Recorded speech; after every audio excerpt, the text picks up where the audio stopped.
Imagine walking into the world's most secure financial arena, robbing the house for nearly $4 million in broad daylight, and doing it without a single weapon, mask, or broken law. On June 26, 1975, in the sleepy Irish village of Bellewstown, a man named Barney Curley didn't just win a horse race. He executed the most brilliant systemic heist in gambling history. He didn't rely on luck. He found a glitch in the simulation, a single point of failure in the communication grid, and he hit the withdraw button until the bookies bled dry. By the time the mainline realized what was happening, it was too late. Barney was hauling away 108 bags of cash in what the world now knows as the Yellow Sam heist. This wasn't a game. It was technical gore, a masterclass in how one man can outthink an entire multi-billion-dollar industry by controlling the flow of information. Barney Curley was a professional predator who learned his trade by betraying his own father. But to understand how he zeroed out the bookies, we have to look at the meat grinder life of a man who was once a priest, a smuggler, and a target of the mob. The education of a hustler is next. Barney Curley wasn't born a legend. He was forged in the snafu of his father's failures. His old man, Charlie Curley, was a greyhound trainer who specialized in technical manipulation. Charlie would drug his slowest dogs to make them absolute units for one race, then bet the house on them. At age 15, Barney pulled his first pro gamer move. His father told him to feed a rival dog slow meat to fix a race.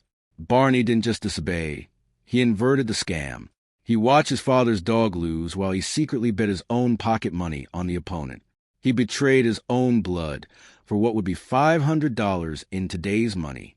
This was the origin moment. Barney realized that in a world of predators, the one who controls internal data owns the results.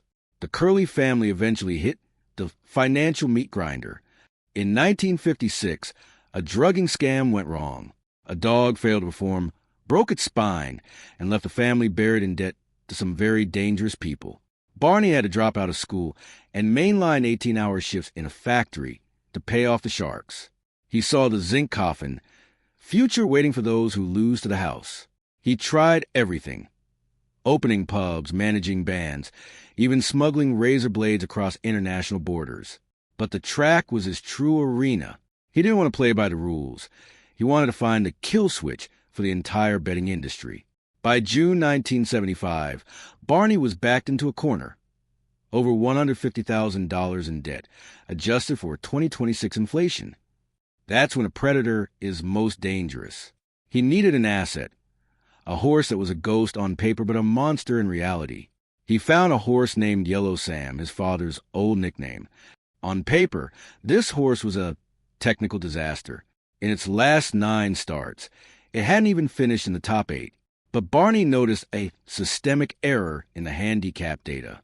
Yellow Sam was a specialist. He hated soft, muddy ground but turned into a high-speed machine on firm, dry tracks. Barney just had to wait for the right weather and the right glitch. He purposely entered Yellow Sam into races with the wrong terrain and the wrong distance. He wanted the horse to look like trash for the official record keepers. The strategy was flawless. The system gave Yellow Sam a rock-bottom rating, allowing him to enter the Bellewstown race with a massive weight advantage. While the favorites were carrying heavy lead loads, Yellow Sam was zeroed out and running light. But Barney still had one problem: the communication mainline. If the big betting shop saw a flood of money coming in for a loser horse, they'd call the track and slash the odds. He needed to cut the phone lines. Bellewstown was chosen for one reason. It was a technical dead zone. In 1975, the entire racecourse had exactly one public phone booth. Barney didn't just place a bet. He deployed an industrial-scale logistical web. He recruited nearly 300 ghost associates across the country. He gave each of them a sealed envelope with cash, ranging from 50 to 300 pounds. Their instructions were simple. Wait for the signal, walk into a betting shop, and place the bet at the exact same moment. This was a mainline overload designed to flood the system before the bookies could react. 25 minutes before the race, a man named Benny O'Hanlon, Barney's most trusted operator, walked into the only phone booth at the track. He didn't have a gun. He had a script. He dialed a random number and started a performative breakdown.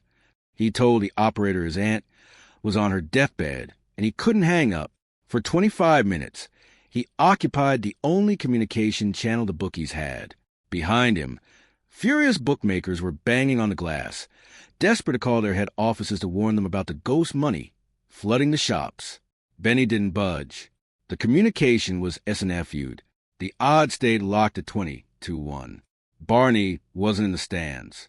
He was hiding in the bushes with binoculars, watching the technical gore of his plan reach its climax.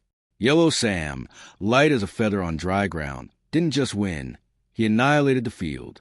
He cleared 13 hurdles with clinical precision and won by over 2 lengths. The loser horse had just triggered a £300,000 payout, the equivalent of $3.9 million USD in 2026. The house hadn't just been beaten, it had been dismantled. When the bookies realized they had been played, they were so salty they tried to pay Barney back in 108 bags of single-pound notes and coins just to make a logistical nightmare. Barney didn't care. He brought trucks. The Yellow Sam heist wasn't just about the money. It was about the systemic glitch. Barney Curley became the most feared man in the gambling world. Bookies changed their entire mainline rules after this, requiring 30-minute lock-in times for large bets. Barney didn't spend the money on Ferraris. He spent it on a charity called DAFA, building hospitals and schools in Africa. He proved that you can take from a corrupt system and mainline it into something that actually matters. He was a professional predator with a heart of philanthropist, the ultimate Origin Untold paradox. The Yellow Sam heist wasn't about a fast horse. It was about a slow system. Barney Curley found a kill switch in a single phone booth and used it to rewrite his destiny.